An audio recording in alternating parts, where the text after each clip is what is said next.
مرحب مرحب يا هلال، أهلا أهلا كيف الحال؟ مرحب مرحب يا هلال، أهلا أهلا كيف الحال؟ قد غبت وإليك اشتقنا، وانتهى بعدك صار وصال.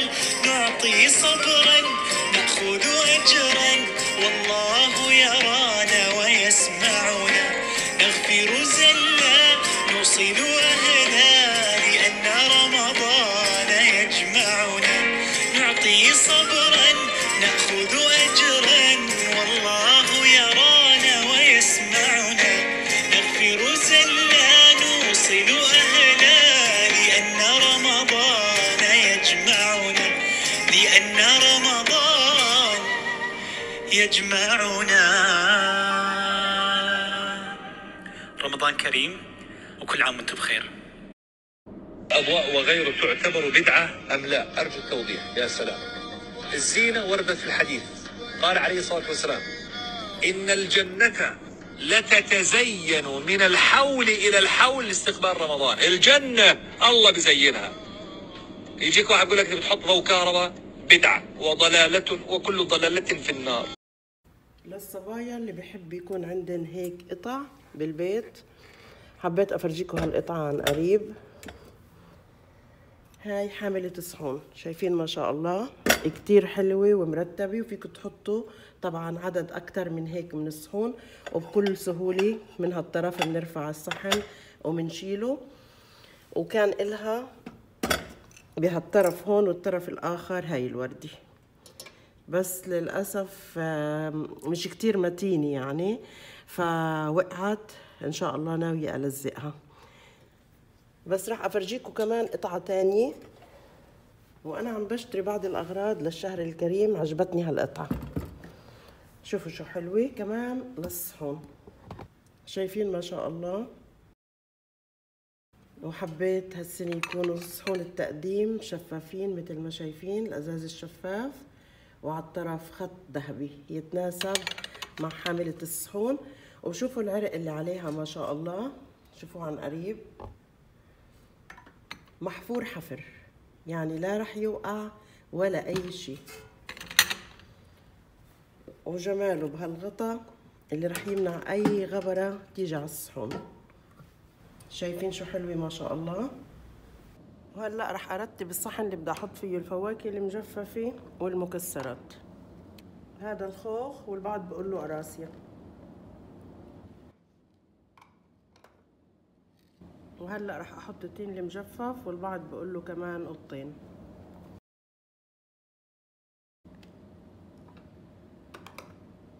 وهلا رح احط المشمش.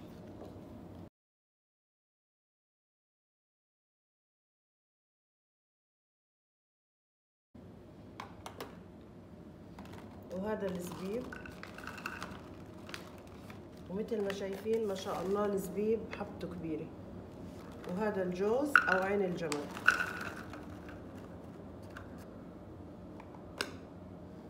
وهذا اللوز.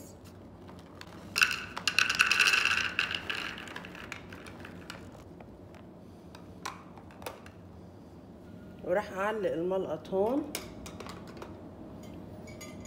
واحط هالصحون الصغيرة للي بحب يحط من المكسرات والفواكه. وهاي عند غرفة التي في، كان في على هول شمع لونه زهر، غيرتن بهالإضاءة اللي على شكل هلال. مثل ما شايفين ما شاء الله كمان هون إضاءة، غيرت الشمعات اللي بقلبن على شكل هلال مع قبة الجامع.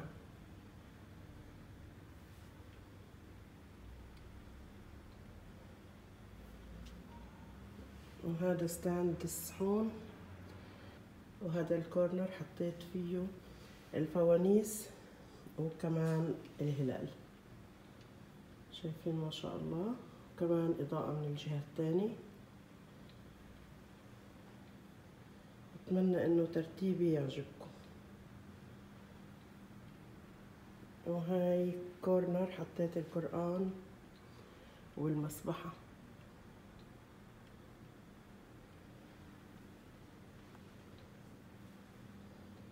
غيرت الكوشنز اللي على الكنبيات، حطيت هالكوشنز اللي مكتوب عليهم رمضان كريم.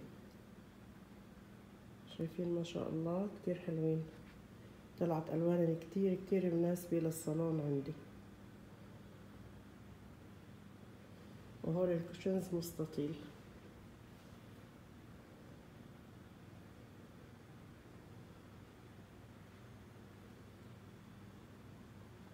وهاي طاولة الوسط اللي حيكون عليها ان شاء الله صحن الحلو في رمضان.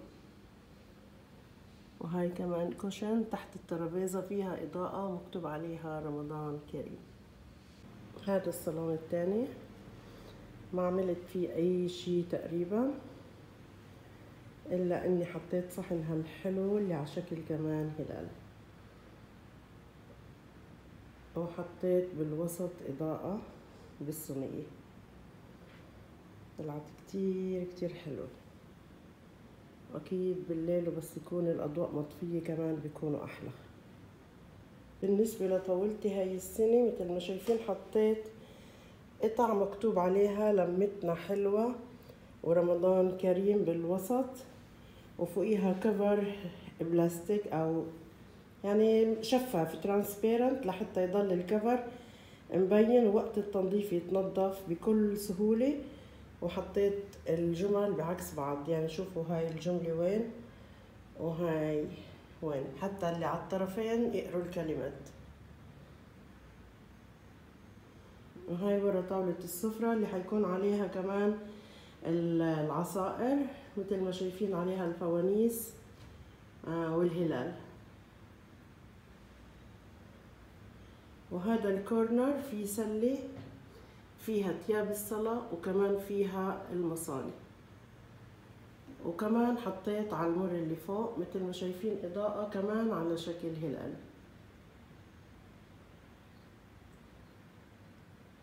وهاي الترولي اللي قريبة من طاولة السفرة راح أفرجيكم شو في عليها. أول شي في فوقها هالهلال والنجمة كمان مع هالإضاءات الحلوة. هاي الترولي مثل ما شايفين حطيت هالفانوسين على كل طرف فانوس. هون جزء من كوبايات الشاي لأنه الترولي مش كتير كبيرة. هاد لون معالق الحلو شايفين ما شاء الله.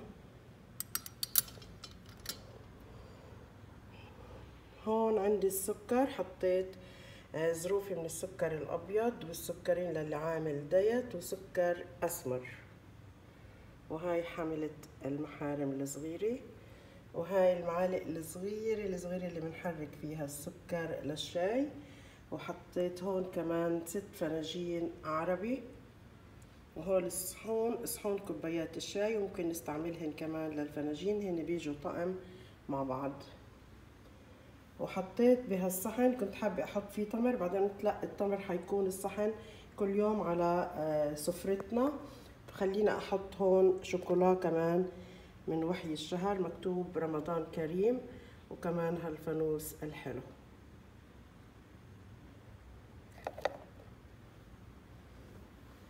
بالرف الثاني حطيت هالسلة الحلوة، حطيت فيها أنان المي، وتحت حطيت الترموسات مثل ما شايفين، وجبت لهم هالعلاقات اللي مكتوب عليها 1 شاي 1 كرك و1 رح احط فيه القهوة العربي. وهالصحن الذهبي حطيت فيه معلقة الحلو والسكينة، وهاي كمان ستاند عليها معالق للحلو. برجع بقول اتمنى انه ترتيبي ينال اعجابكم، وبتمنى هيك تمروا على التعليقات وتعطوني رايكم بليز. وعندي على الشمنة هالاضاءة الحلوة، وهون كمان حطيت هالسنة اضاءة على الدرج اللي بيطلع فينا للطابق الثاني.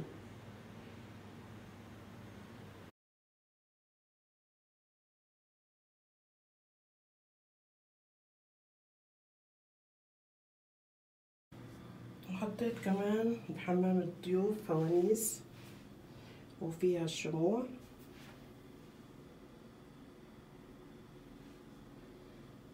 والمناشف الصغيرة غيرتها بمناشف خاصة بالشعر.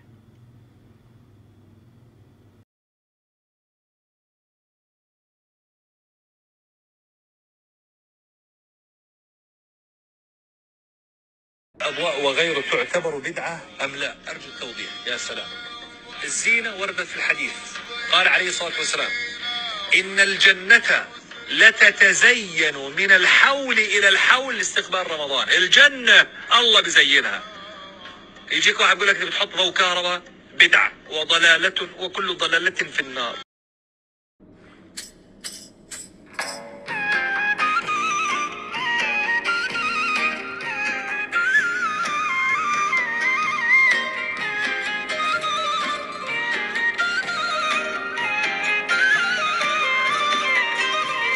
مرحب مرحب يا هلال، أهلا أهلا كيف الحال؟ مرحب مرحب يا هلال، أهلا أهلا كيف الحال؟ قد غبت وإليك اشتقنا، وانتهى بعدك صار وصال. نعطي صبرا نأخذ أجرا، والله يرانا ويسمعنا. نغفر زلا نوصل أهلا، لأن رمضان يجمعنا. نعطي صبرا نأخذ أجرا، والله يرانا ويسمعنا. نغفر زلا نوصل أهلا، لأن رمضان يجمعنا، لأن رمضان يجمعنا. رمضان كريم وكل عام وانتم بخير.